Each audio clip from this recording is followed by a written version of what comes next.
ही करने दो, कुछ न करने से तो बेहतर है।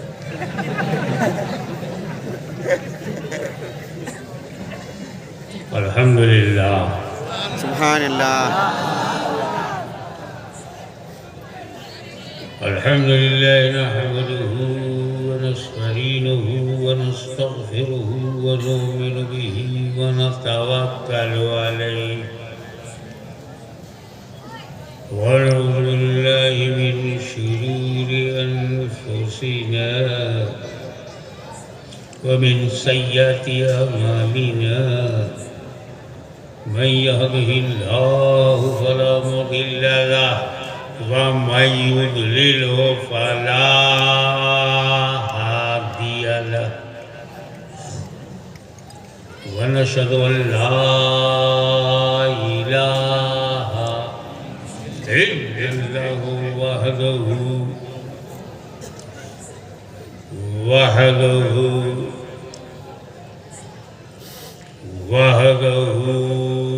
ला शरीक लहु व नशहदु अन्न सय्यिदना व मौलाना व हबीबना व शफीअना व तबीब क़ुलूबिना व शिफ़ा सुदूरना व गौसना व मुईनना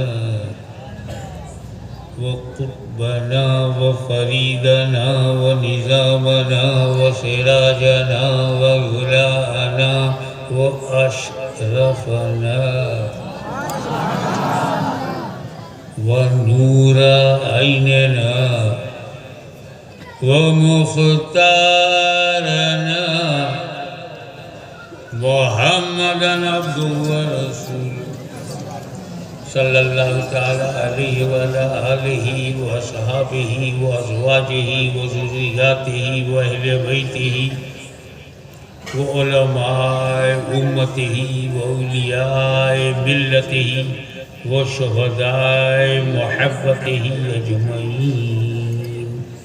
अम्मा बाद फ़अऊज़ु बिल्लाहि मिनश शैतानिर रजीम। बिस्मिल्लाहिर रहमानिर रहीम।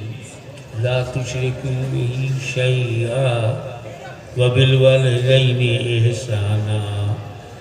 सदक़ल्लाहु मौलाना अल-अलीयुल अज़ीम व बल्लगना रसूलुहुन नबियुल अमीनुल करीम व नहनु अला ज़ालिका लमिनश शाहिदीन व शाकिरीन वल्हम्दुलिल्लाहि रब्बिल आलमीन। इन्नल्लाह व मलाइकतहु युसल्लूना अलन नबी या अय्युहल्लज़ीना आमनू सल्लू अलैहि व सल्लिमू तस्लीमा। अल्लाहुम्मा सल्लि अला सय्यिदिना मुहम्मदिन व अला आलि सय्यिदिना मुहम्मदिन व बारिक वसल्लिम कमा तुहिब्बु व तुर्ज़ा व सल्लि अलैहि।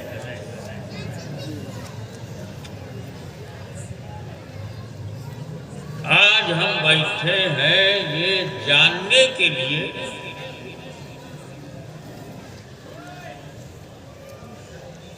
कि हमारी जिंदगी में सबसे बड़ी नेमत क्या है। What is most important in our life?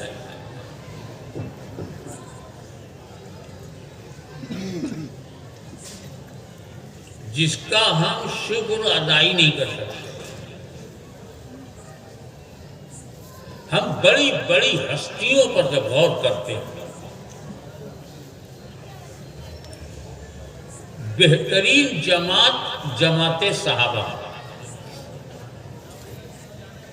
बेहतरीन घराना अहले बैत मुस्तफा, बेहतरीन लोग औलिया अल्लाह। लेकिन ये सारी सिफतें तब हुई जब पैदा हुए।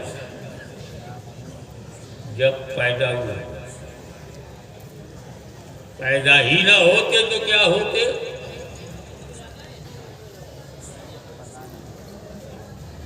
इमाम आज़म,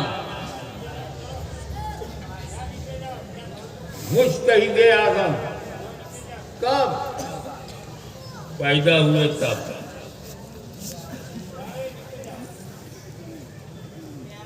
बन गए गौसे आजम। कब पैदा हुए था ये गरीब नवाज, पैदा हुए था शाहे आलम, कुतबे आलम।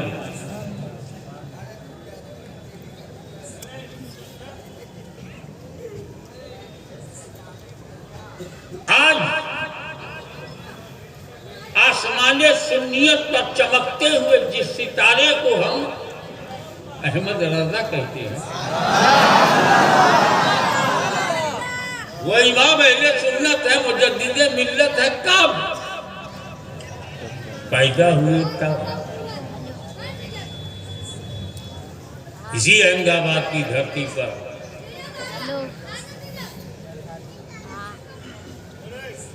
एक मुहक्किक जलवागर है जिसे शेखुल इस्लाम वल मुस्लिमीन कहते हैं, रईसुल मुहक्किकीन कहते हैं।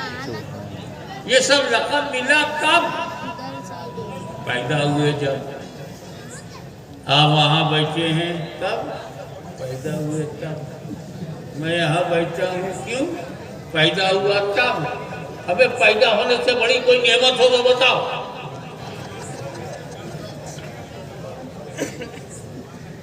वो संतरी बना, पैदा हुआ तब। मंत्री बना, पैदा हुआ तब। जन्म ही न लेता।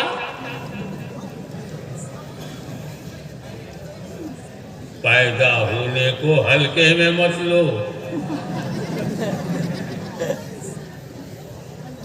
हम पैदा हुए तो बहुत इंपॉर्टेंट है परिवार के लिए, परिवार के लिए। और नबी का पैदा होना इससे ज्यादा इंपॉर्टेंट है पूरे संसार के लिए।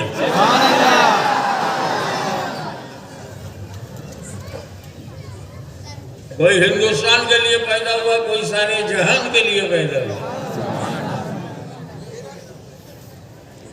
ये विलादत हल्के में मत लो। हमारी विलादत जब इतनी इंपॉर्टेंट है कि मैं मौलाना बन गया, हमारी पैदाइश इतनी इंपॉर्टेंट है कि मेरा बाप मुहद्दिस आज़म हुआ, मेरा दादा गौसे आज़म हुआ। ये पैदा होने ही का तो है कि जब हम जैसे लोगों का पैदा होना महत्वपूर्ण है तो 12 रबीउल अव्वल को नबी का पैदा होना। अपनी विलादत को हम महसूस करें और नबी की विलादत पर जरा भी ना मुस्कुराएं। पैदा होना, the most dignity of your life, opportunity of your life. सारे titles, power and wealth, everything after birth. जन्म लेना।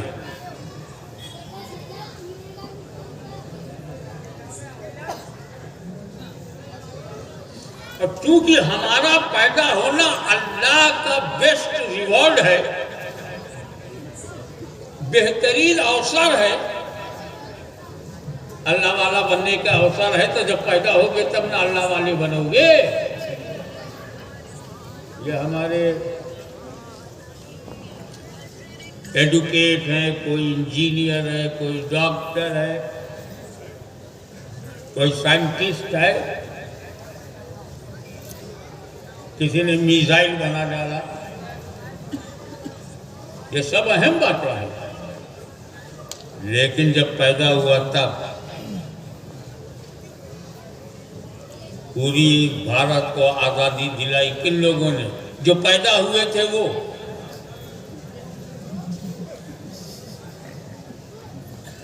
इसीलिए सुन्नी मुसलमान न अपने घर के में पैदा होने वाले बच्चे को भूलता है और ना मुसलमान बनाने वाले पैगंबर के पैदा होने को भूलता है।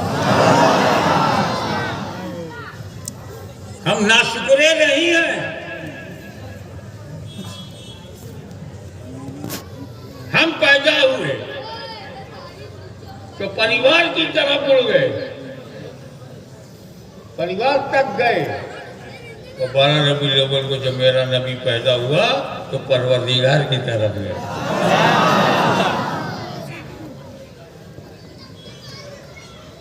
पैदा होना ये सबसे बड़ी नेमत है। ये आप सैयद हैं, आप शेख हैं, आप पटेल हैं, आप पठान हैं, हमें ये सब कब हुआ? पैदा हुए तब।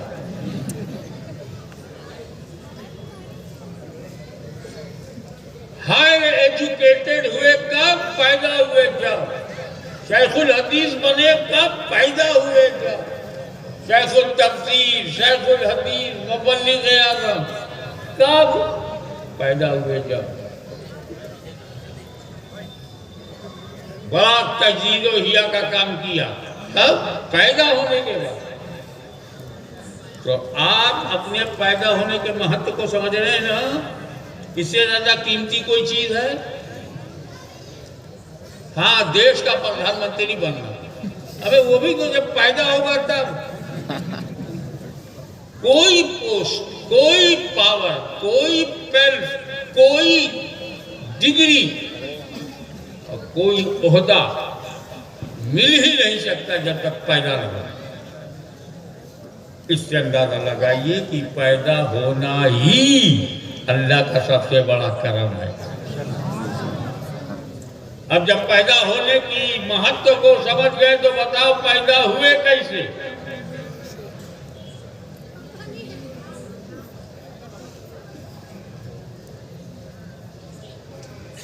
आपके पैदा होने पर चलो सबसे पहले ये देखें रब ने क्या कहा। वला तुश्रिकू बिही शैआ, डोंट मेक पार्टनर ऑफ अल्लाह। अल्लाह का कोई साथी नहीं, कोई शरीक नहीं। कितनी आला दर्जे की बात। शिर्क शिकन, शिर्क तोड़।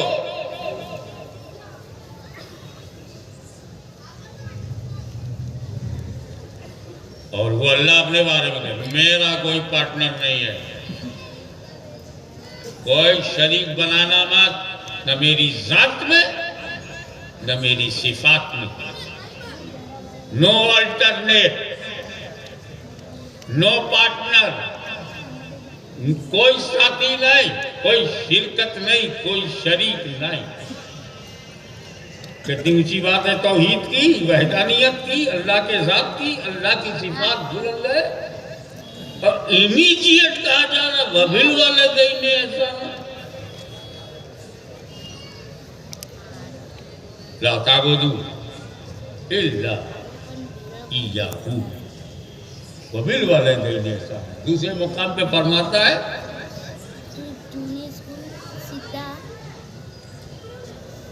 इबादत मत करना किसी की सिवाय अल्लाह।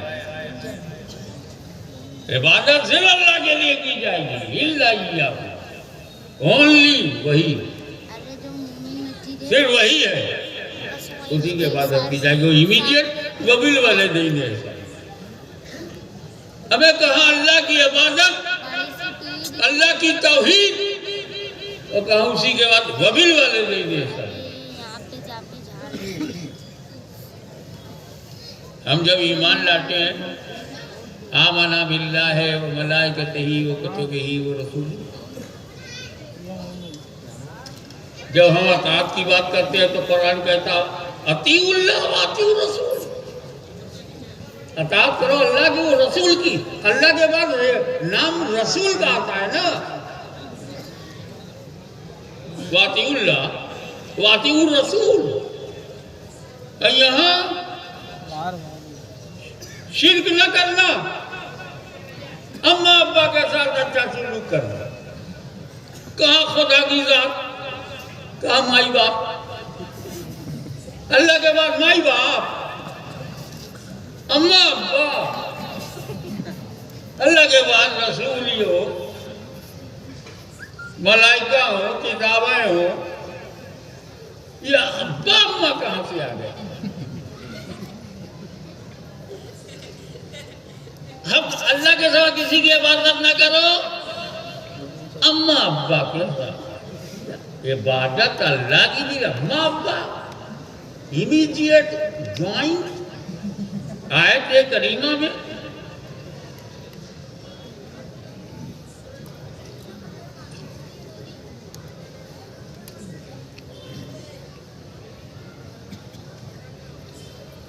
एक बात बताओ, पूरी दुनिया में एक ही वालिद है ना अब्बा? वालिद के माने में बोल रहा हूं, दूसरा कोई वालिद हो सकता? एक ही अम्मा है ना, दूसरी कोई अम्मा हो सकती है? अब समझ में आया ना इकट्ठा जिक्र क्यों किया? ना अल्लाह के अलावा कोई अल्लाह है, ना वालिद के अलावा कोई वालिद है, ना वालदा के अलावा कोई वालदा है। सुभान अल्लाह।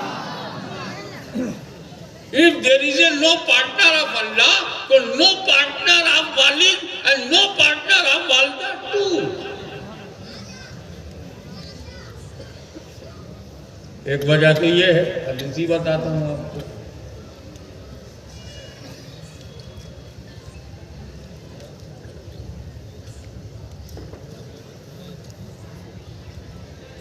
आप पैदा हुए, इसमें 3 जात हैं। एक अब्बा है, 3 कारण हैं। एक अब्बा, उनका अंश, दूसरी अम्मा, उनका शिकम, तीसरा जो है सबसे बड़ा अल्लाह, रूह डालने वाला। तो आप दुनिया में ऐसे ही नहीं आए हैं, अब्बा की वजह से आए हैं, अम्मा की वजह से पैदा हुए, अल्लाह की वजह से पैदा हुए। तो क्या अल्लाह नहीं चाहेगा कि जब मेरा कोई पार्टनर न बनाया जाए तो मेरे बंदो अपने माँ बाप का भी कोई पार्टनर न बनाना? तो तुम्हारी पैदाइश में, तुम्हारे जन्म में एक क्रिएटर है, 2 मीडिएटर हैं। अल्लाह ने माँ बाप के जरिए तुमको जन्म दिलवाया, 9 महीने तक माँ ने अपने पेट में तुमको रखा। Structure of body by blood of mother. ये जो तेरा हाथ पैर है ना, आंख नाक कान, और ये जो तेरा दिल है, किडनी है, लीवर है, इंटेस्टाइन है, और ये जो तेरी जवानी है, ये सब अम्मा के खून से बना है। पहले अपना कर्जा अदा कर,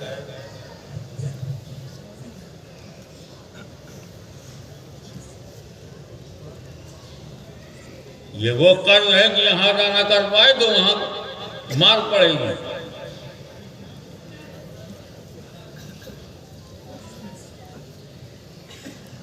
वो बच्चा पैदा हुआ, उससे कहा जा रहा है कि तेरा दुनिया में आने का सबब तेरे माँ बाप हैं, और मुसब्बिब तेरा रब है। तो तू रब मुसब्बिब तक पहुंचेगा जब सबब का बन जाए। जो बन गया सबब का, वही बन गया अपने रब का, और सबब है तेरे माँ बाप।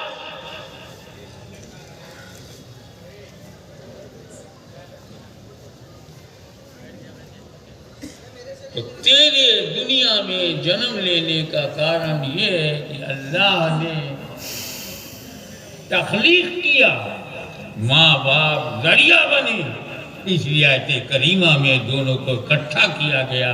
ला तुश्रिकू बिही शैयन व बिल वालिदैनि इहसाना।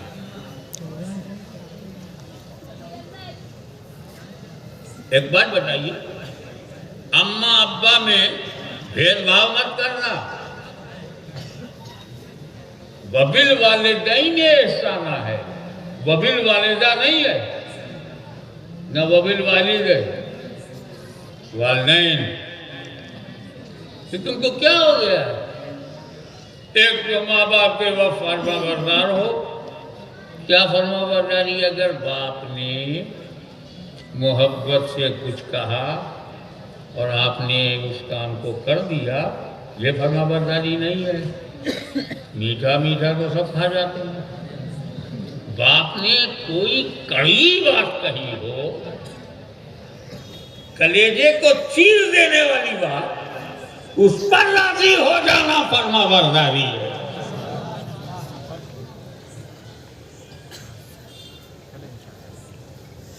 हम ऐसे समाज में जहां अब्बा गायब है, अम्मा ही अम्मा। मैं अक्सर देखता हूँ जब कार में बैठ करके निकलता हूँ, एक कार मेरे सामने से गुजरी, जय माता दी। जुमला अच्छा है, मगर सिर्फ माता क्यों? पिता सौतेला है क्या?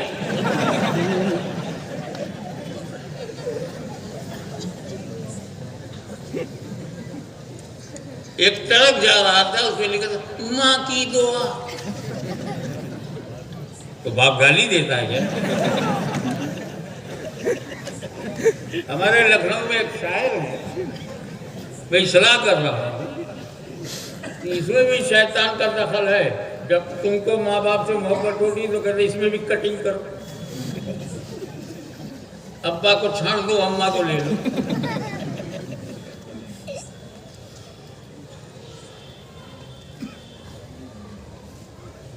हमारे यहाँ एक लखनऊ में शायर है, पूरी शायरी अम्मा पे। हाँ, किसी को दुका मिली, किसी को मक्का, मेरे हिस्से में माँ मिली और बाप नहीं मिला।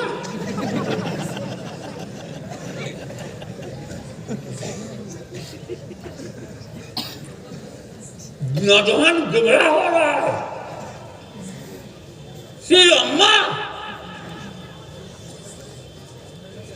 हमें अम्मा अब्बा वैसे ही चाहिए जैसे शरीयत हासिल करने के लिए अल्लाह रसूल दोनों चाहिए। न सिर्फ अल्लाह, न सिर्फ अम्मा, अल्लाह रसूल भी चाहिए, अम्मा अब्बा भी चाहिए।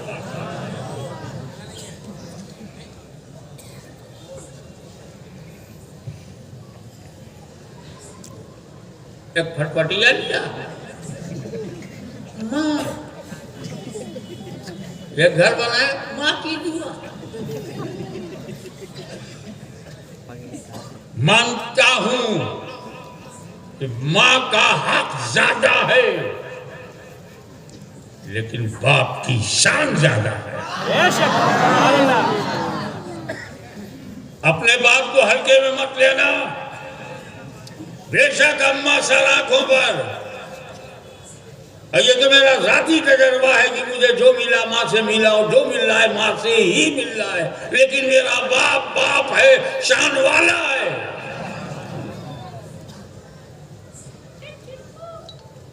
हल्के में बाप को मत लेना। वो जो बोझ उठाकर तुझे पालता रहा, वो जो रिक्शा खींच कर तुझे रोटी देता रहा, वो जो बारिश में भीगता हुआ पैसे बनाता रहा, तुम्हारे कर्ज को उतारने के लिए पसीना बहाता रहा, अपनी मेहनत और मशक्कत को निचोड़ कर 4 पैसा कमा कर जो तेरे पेट में डालता रहा, वो कौन था? माँ तो ठंडे कमरे में बैठी थी, जो धूप में जला वो तेरा बाप था।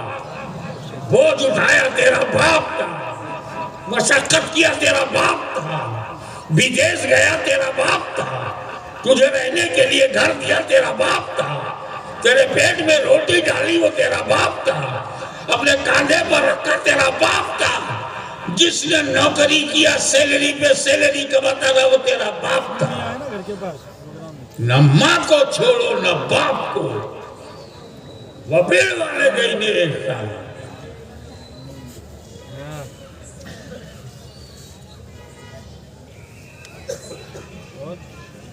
हम उन लोगों में नहीं है कि अम्मा मालूम है और अब्बा गायब। थोड़ा सा मुस्कुराओ भाई।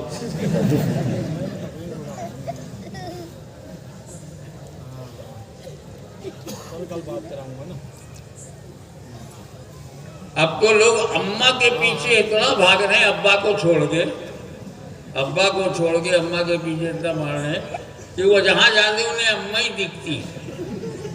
जानवरों में अम्मा, नदियों में अम्मा, पत्थरों में अम्मा, अब्बा कहीं नहीं दिखती।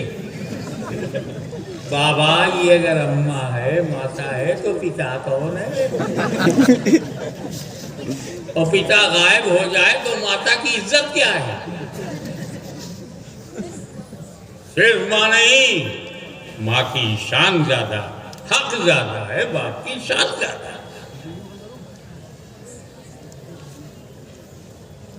आगे बढ़ो और try to understand the dignity of your parents. ये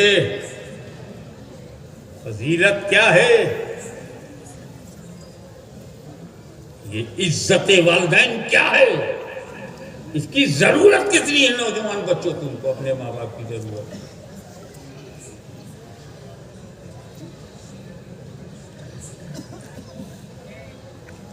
जमाते साहबा में कुछ सहाबी बड़े भोले भाले, एक मन्नत मान ली उन्होंने।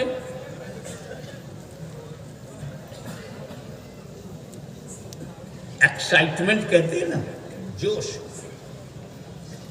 ए अल्लाह, मेरी मन्नत पूरी हो गई, मेरी मुराद पूरी हो गई, तो मन्नत मेरी ये है कि मैं जन्नत के दरवाजे की चौखट चूमूंगा। ऊपर वाली चौखट भी और नीचे वाली। बड़ी खूबसूरत मन्नत है, लेकिन कंट्रोल के बाहर है। कुछ लोग तो औरतें मन्नत मानने में तो जहालत की इंतहा कर देती। मेरी माँ बहनें जो सुन रही हूँ, एक औरत मेरे माइंड में है और वो मस्जिद के इमाम की बीवी है। भाई मैं मसाजिद माफ, उनकी बीवियाँ अच्छी हैं। मैं एक पर्टिकुलर इमाम की बात कर रहा हूँ, नॉट जनरल। बीवी ने ही मन्नत मान लिया कि मेरे 4 बेटियां पैदा हो गई, अगर आपकी लड़का पैदा हुआ तो मस्जिद में ढोल बजवाऊंगा।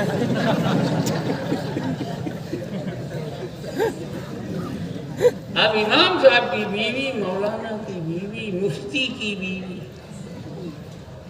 हो गया लड़का। अल्लाह की शान बेनियाज है, अल्लाह समझ देता वही है।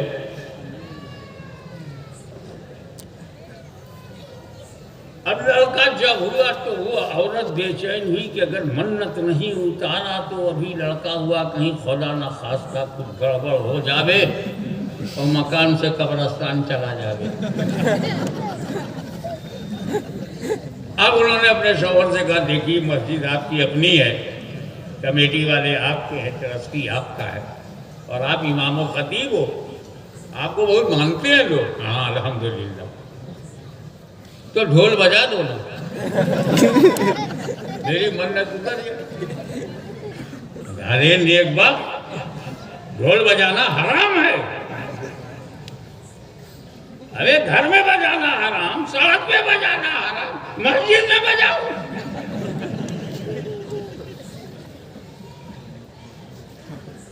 तो ये हिंदुस्तान है। यहाँ अगर औरत अड़ जाए तो अपना बेटा भी जंगल भेजना पड़ता है। अरे समझा करो, अगर गुजरात नहीं समझेगा तो पूरा भारत नहीं समझेगा। तिरिया हट, राज हट से भी ज्यादा हट। अच्छा, अगर तू मेरी मन्नत नहीं उतारते तो मौलवी सुन, तेरा खाना पीना बंद, मस्जिद में पड़े रहो, 5 टाइम नमाज पढ़ो, बिस्तर तो बिस्तर, घर में घुसने नहीं दूंगा। अब वो परेशान हुए, ये तो घर का मामला है। जुमे का दिन है, खुतबा देने इमाम साहब आ रहे हैं, गले में ढोल लिए, सारे नमाजी हैरत से देख रहे हैं। आज हमारे इमाम और खतीब को क्या हो गया? ढोल को गर्दन में लटकाए पेट के ऊपर चले आते।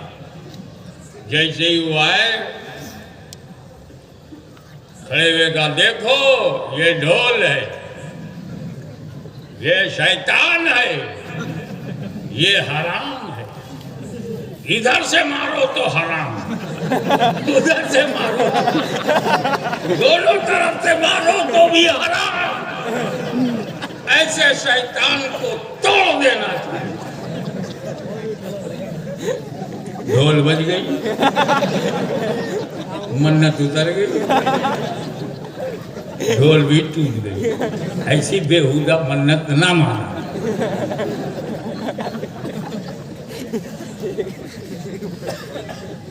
अभी भी खुश, मस्जिद में मेरे मियाँ ने ढोल बजाया, मुसल्ली खुश। आज हराम प्रैक्टिकल करके बताया।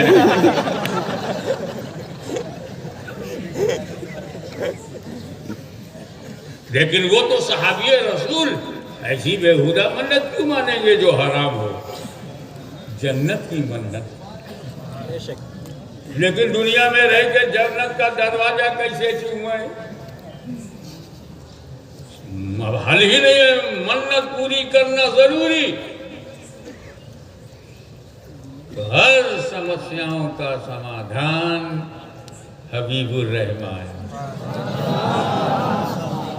हर मर्ज की दवा सल्ले अला मुहम्मद। पहुंचे नबी के पास, या रसूल अल्लाह, मैंने मन्नत मानी है और मन्नत अल्लाह ने पूरी कर दिया है। क्या माना था? यही कि मन्नत पूरी होगी तो मैं जन्नत का दरवाजा चूमूंगा, ऊपरी चौखट को भी चूमूंगा, नीचे वाली चौखट को भी चूमूंगा, मगर जन्नती ही की चौखट। रसूल पाक ने पूछा, क्या तेरे माँ बाप हैं? पूरे होश में सुनो तो बताए, क्या तेरे माँ बाप हैं? कहा या रसूलल्लाह, अल्लाह का करम है, भी मेरे माँ बाप का साया है। कहा जा घर अपने बाप का माथा चूम ले, अपनी माँ का पैर चूम ले, जन्नत का दरवाजा चूम लिया। सुभान अल्लाह।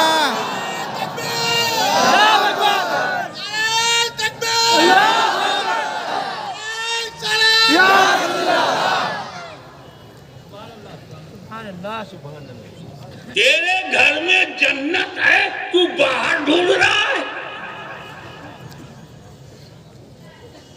कबीर की बात याद आ रही है, कस्तूरी कुंडल बसे मिर्ग ढूंढे बनमा, ऐसन घटमा पीयू है दुनिया जाने न। उनका कहने का मतलब था कि स्वामी तो स्वयं में है,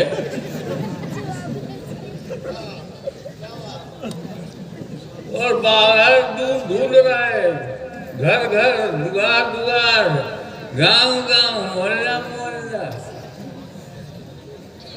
और कस्तूरी तो तेरे अंदर ही है। वही तो मेरे आका ने कहा था, मन अरफा नफ्सहू फकद अरफा रब्बहू। जिसने स्वयं को पहचान लिया उसने स्वामी को पहचान लिया। अरे स्वामी मेरा रब है, ये कहाँ स्वामी है? स्वामी होते तो जेल में होते।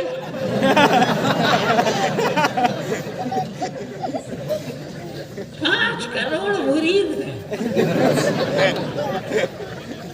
5 करोड़ अनुयायी हैं, बहुत बड़ा बापू है। आजकल 10 साल से जेल में, तब तक के लिए उम्र कैद हुई। तो बापू है, ये कहाँ का साधु है?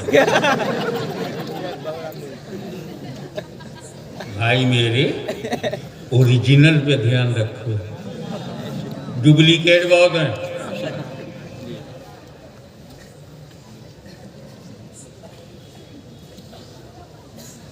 जिसने खुद को पहचान लिया उसने खुदा को पहचान लिया।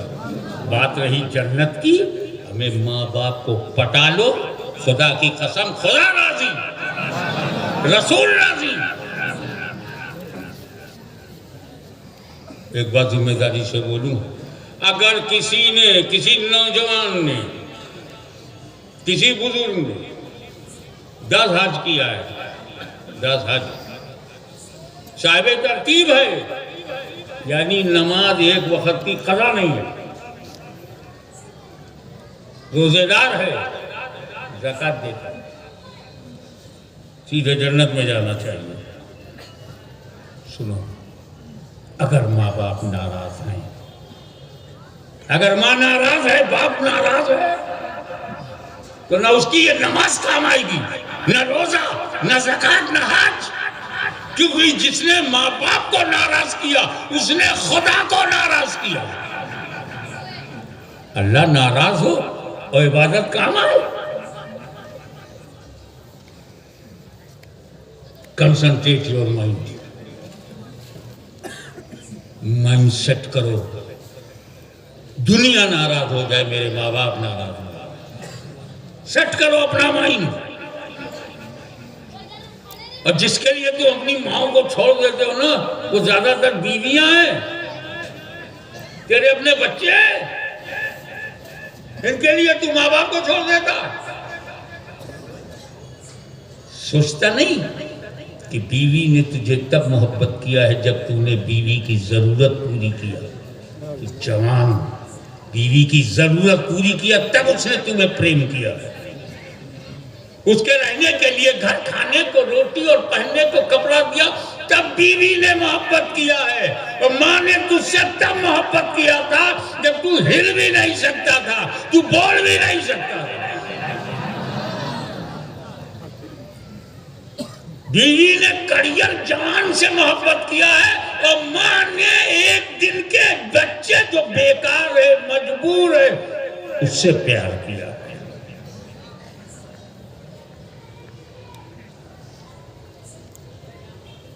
माँ नाराज हो जाए तो तुम क्या, मैं क्या।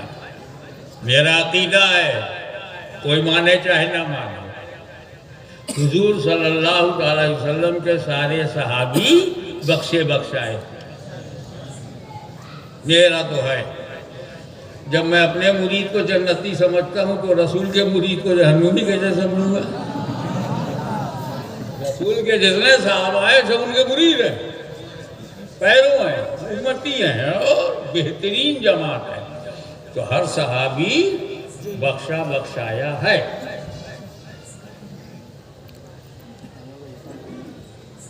जिसने रसूल को देखा होगा वो कैसा होगा यार। हम लोग गौसे आजम को देख रहे हैं तो मत सो जाते हैं, उन्होंने तो रसूल को देखा। उनकी आंखें कितनी कीमती हैं, जिसने रसूल को देखा। गुंबदे खजरा देख के तो हम मचल जाते हैं, और साहिबे गुंबदे खजरा दिख जाते, जाली देख के मचल जाते हैं, जाली वाला नजर आ जाए। तो साहबी तो वही है ना जिसने रसूल को अपने माथे की आंखों से देखा। एक सहाबी का वाकया सुनो जो बख्शा बख्शाया है, मगर लग गया, मगर आखिरी वक्त कलमा नहीं पढ़ पा रहे हैं। सहाबी है, आखिरी वक्त है, कलमा नहीं पढ़ पा रहे हैं। सोच तेरा क्या हाल होगा। तू कौन है? न साहबा में हो, न ताबईन में, न तबे ताबईन में। तुम तो आज का मॉडल है। हम लोग, हमारी क्या हैसियत है? सहाबी है, आखिरी वक्त है, कलमा पढ़ना चाहते हैं, पढ़ना चाहते हैं, लफ्ज निकल नहीं रहा, अशहदु अन ला इलाहा निकल नहीं रहा। ये कैफियत देखकर सहाबी की बीवी को घबराहट हुई कि मेरा शौहर बेचैनी में है और कलमा नहीं पढ़ पा रहा है। हुजूर सल्लल्लाहु अलैहि वसल्लम की बारगाह में हाजिर हुई या रसूल अल्लाह, आपका गुलाम आखिरी वक्त से गुजर रहा है,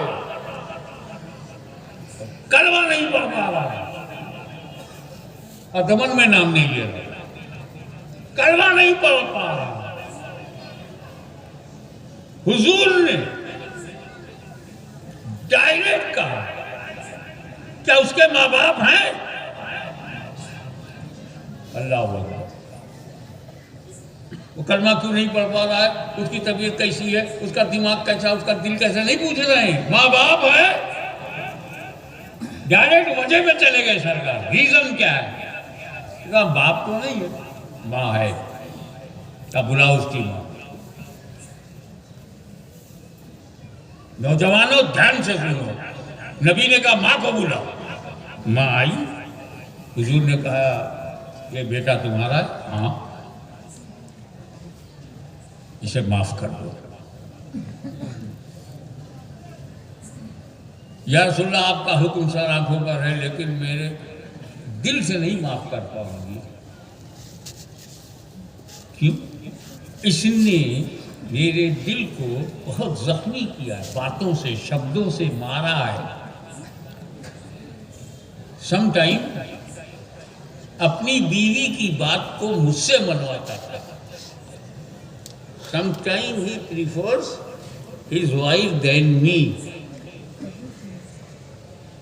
ये बीवी को मुझ पर प्राथमिकता दे देता था। मैं बहुत जख्मी होती थी, और ये दूसरों के मोहल्ले वालों की बातें, दोस्तों की बातें, अपने यारों की बातें सुनकर के मुझे बुरा भला कहता था। मेरा दिल चूर चूर हो गया, चकना चूर। मैं माफ नहीं कर पाऊंगी, दिल से तो नहीं कर पाऊंगी। तो हुजूर सल्लल्लाहु अलैहि वसल्लम ने फरमाया सहाबा से, लकड़ियां ले आओ। देखते देखते सारी लकड़ियां जमा हो गई, तो इसमें आग लगा। जैसे ही आग का शोला भड़का, रसूल पाक ने हुक्म दिया, जाओ इसके बेटे को उठा के लाओ, आग में डाल दो।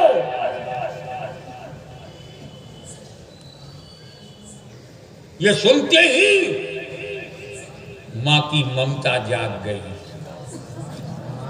या रसूलल्लाह, मेरी आंखों के सामने मेरे बेटे को जलाएंगे? उनका तुझे क्या हुआ?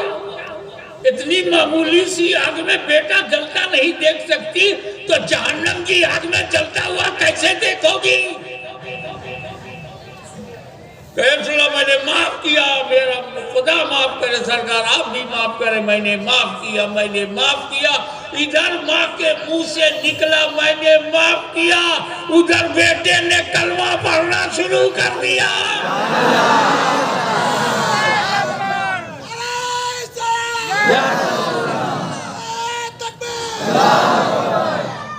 वो सहाबी तब तक कलमा नहीं पढ़ पाया जब तक उसकी माँ ने माफ नहीं किया। अगर तेरी माँ तुझसे नाराज है तो बचा तुझे जहन्नम से कौन बचाएगा? तेरे बाप तुझसे नाराज। मैं बताऊं बीवी और बाप का फर्क?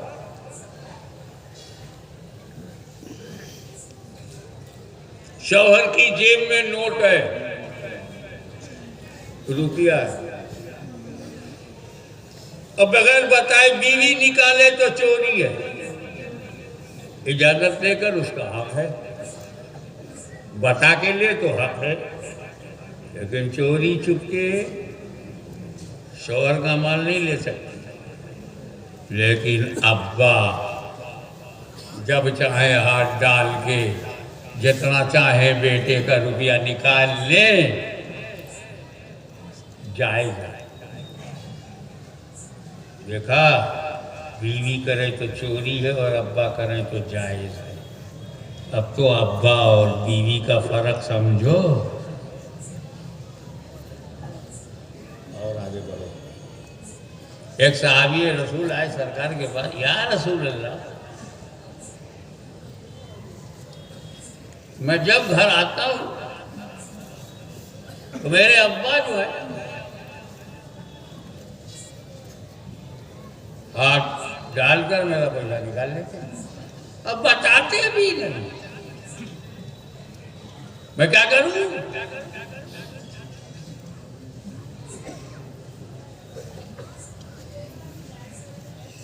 हुजूर ने क्या कहा? तू और तेरा माल तेरे बाप का है।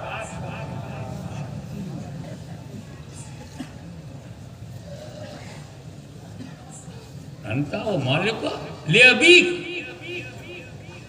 जो तेरा बाप है ना, तू उसकी प्रॉपर्टी है। जब तू प्रॉपर्टी, तेरी शेरवानी प्रॉपर्टी, तो उसके अंदर रखा हुआ माल भी तेरे बाप की प्रॉपर्टी।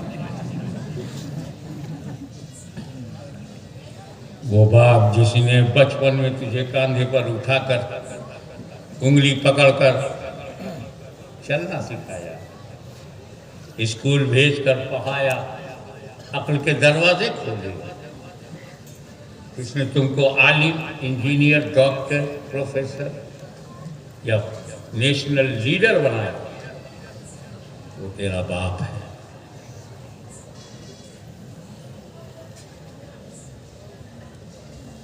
एक ही बाप है और आप उसकी प्रॉपर्टी हैं।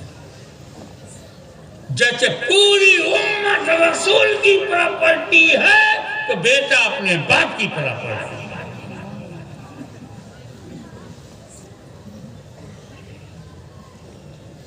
लाओ दुनिया में कोई औरत जो माँ से ज्यादा चाहे। हमारे यहाँ तो मसल मशहूर है, जो माँ से ज्यादा चाहे वो डाइन है, डेंजर है, एक्टिंग कर रही है। जिसने 9 महीना रखा नहीं, दर्द सहा नहीं, लेबर पेन झेली नहीं, वो उससे ज्यादा कैसे चालेगी?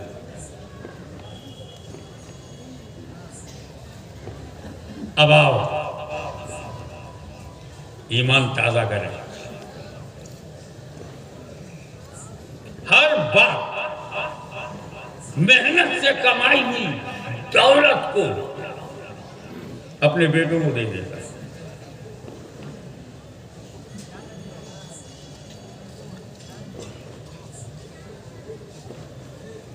पेट्रोल पंप पे पेट्रोल भरने वाला भैया तरक्की करके बाप बना, करोड़ों कमा करके अपने दोनों बेटों को दे दिया, अंबानी, और दोनों अंबानी बन के चमक रहे। बाप की कमाई से वो आगे बढ़े। धीरू भाई ने सारी प्रॉपर्टी। अरे हम भी तो यही करते हैं यार। ये लखपति है, वो करोड़पति है, ये अरबपति है। यानी इतने पति कहाँ से आ गए? यहाँ तो एक ही पति होने में तकलीफ थी। जो एक का पति है वो प्रॉब्लम में रहता है, जो लखपति होगा वो कितनी बड़ी प्रॉब्लम में होगा। सारी कमाई हमने बेटे को दे दिया।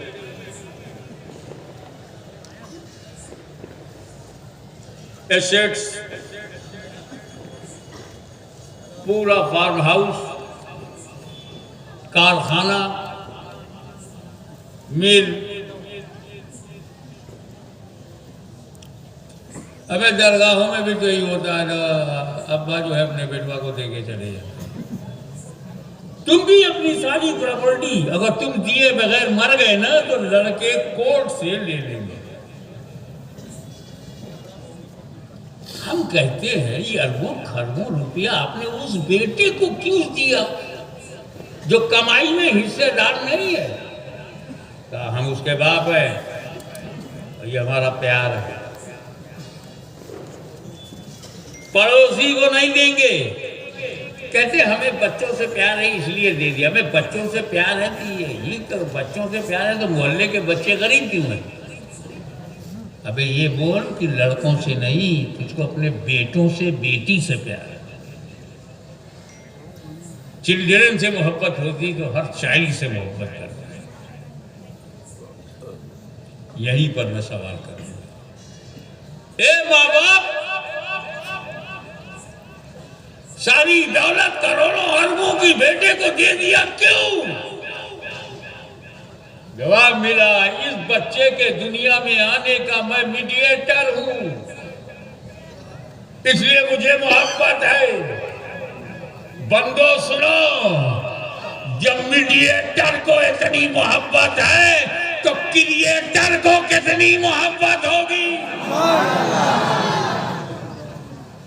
हजारों लाखों माओं की ममता मेरे खुदा की मोहब्बत के सामने कुछ भी नहीं।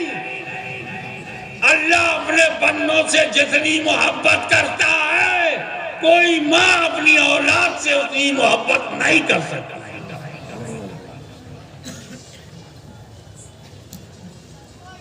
वो क्रिएटर है। जब रचना को इतनी मोहब्बत है तो रचयिता को कितनी मोहब्बत होगी। जब मजबूर, बंधे हुए, लिमिटेड मीडिएटर का ये हाल है तो अनलिमिटेड क्रिएटर का प्यार कितना होगा। मां को हल्के में कभी मत लेना। वो दुनिया में जो भी तू बना हुआ है, ये तेरे माँ बाप का कर्जा है। आज मैं दुनिया में जो कुछ हूं, ये मेरी माँ की, मेरे बाप की अता है। न मैं पैदा होता न कुछ बनता। तो तेरा बच्चा होना माँ बाप का, तेरा जवान होना माँ बाप की वजह से, तेरा शौहर बनना माँ बाप की वजह से, तेरा फिर बाप बन जाना माँ बाप की वजह से। ये सारी बातों की, ये सारे इनामात माँ बाप से मिले। तो अजमते वालिदैन को समझो। जिसके वालिदैन नाराज हैं उससे खुदा रसूल नाराज, और जिसने माँ बाप को राजी कर लिया उसे खुदा राजी। घर ही में तो जन्नत है। एक बात और बताऊं, फिक़ही शरई मसला, जिन बुजुर्गों की मज़ार है उस पर चादर ना हो, बिल्कुल मज़ार हो, और वो वलिया कामिल हो या पक्की भी हो। जैसे ख्वाजा गरीब नवाज की मज़ार है, शाह आलम की मज़ार है, खुतबे आलम की मज़ार। मसला क्या है? होंठ लगाकर डायरेक्ट कब्र को चूमना चाहिए या नहीं? तो इसमें कई बड़े बड़े आलिमों ने हमें मना किया है। कब्र को मत चूमो।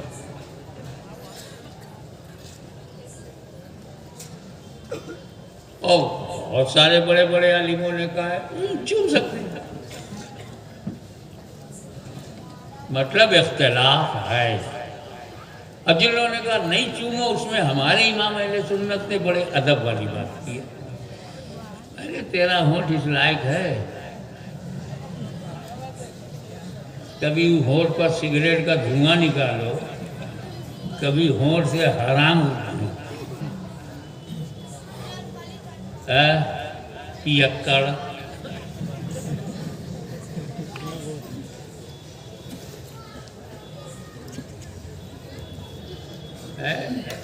शराब, जुए की कमाई मुंह से गई, होंठ गंदा हुआ, और गरीब नवाज से टच करोगे? अबे तू तो हाथ लगाने लायक नहीं है। जिन हाथ से ताश के पत्ते चले हो, जिन हाथों से सिनेमा का टिकट खरीदा हो, जिन हाथों से जुआ खेला हो, जिन हाथों से शराब पिया हो, जिन हाथों से किसी नामहरम औरत को छुआ हो, वो हाथ इस लायक है कि गरीब नवाज को टच करे? तो हमारे इमाम ने कहा अदब यही है कि दूर रहो, 2 गज की दूरी बनाओ। वहीं से हिंदुस्तान ने सीखा है 2 गज की दूरी बहुत जरूरी। इनकी अपना नहीं है, गरीब नवाज की देन है। इमाम अहले सुन्नत रहमतुल्लाह की तालीम का असर है। चाहे कितना बुरा भला कहो, पर मानना उन्हीं को है। 2 गज की दूरी अदबन जरूरी। देखो कुछ लोग कहते नहीं चूम सकते, क्योंकि चूमना सिर्फ तो है नहीं। सुभान अल्लाह। चूमने में खतरा ही नहीं,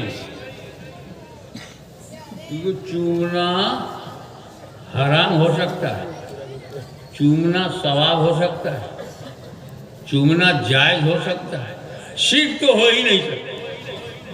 अगर कोई अहमदाबाद में साबित कर दे कि चूमना भी शिर्क है, मैं तकरीर बंद कर दूंगा, क्योंकि चूमना शिर्क नहीं है, शिर्क से बचाता है। शिर्क शिकन है, शिर्क तोड़ है। शिर्क से बचना हो तो चूम लिया करो। एक बार बताओ, जब अल्लाह की ज़ात और सिफात में किसी को शरीक करोगे तभी शिर्क होगा। तो अल्लाह को चूम सकते हो? कोई साहब अल्लाह को चूम लेंगे? छू सकते हो? पकड़ सकते हो? उसका बोसा ले सकते हो? कैन यू किस अल्लाह? वहाँ किसिंग हो सकती है, हगिंग हो सकती, गले लगा सकते हो? नहीं। अबे ये सब बंदों की सिफत। तो चूमना शिर्क है ही नहीं। तभी तो मेरे रसूल ने कहा, अरे हजरत अस्वद चूम लो, ताकि इसे जन्नती हजर समझा जाए, खुदा ना समझा जाए।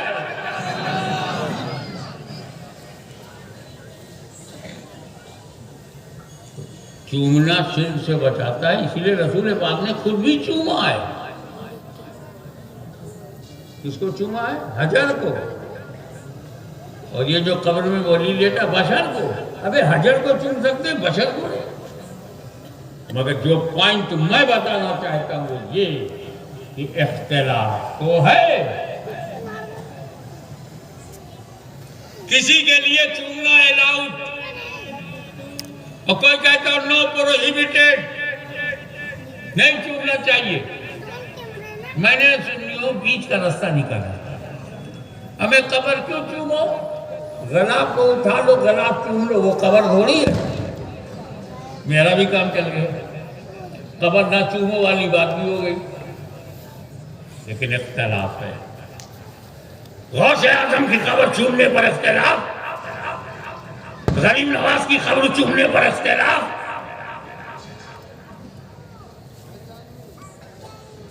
शाह आलम की कब्र को चूमने पर इख्तिलाफ है।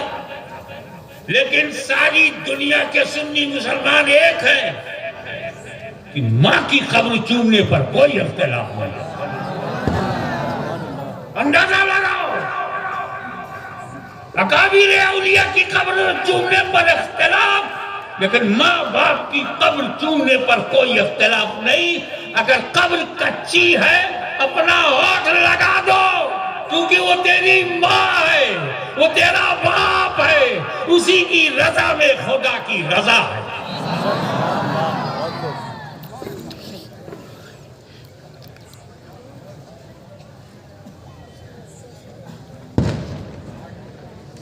तो क्यों नहीं करते तुम अपनी जन्नत को रोजाना बोसा? क्यों नहीं चूमते अपनी माँ के कदमों को रोजाना? जब सुबह उठो, जरूरत से फारिग हो जाओ तो नाश्ता बाद में, अम्मा का कदम पहले। चाहे पीर साहब का कदम चूमो चाहे ना चूमो, माँ बाप का कदम जरूर चूमो, क्योंकि वही जन्नत की चौखट है। वो चलती फिरती औरत नहीं, तेरे लिए चलती फिरती जन्नत है। कभी अपनी माँ को औरत ना समझना, जन्नत समझना। उससे ज्यादा प्यार करने दिन हो तो माँ का प्यार, बाप का प्यार। रात को कहीं चले जाओ,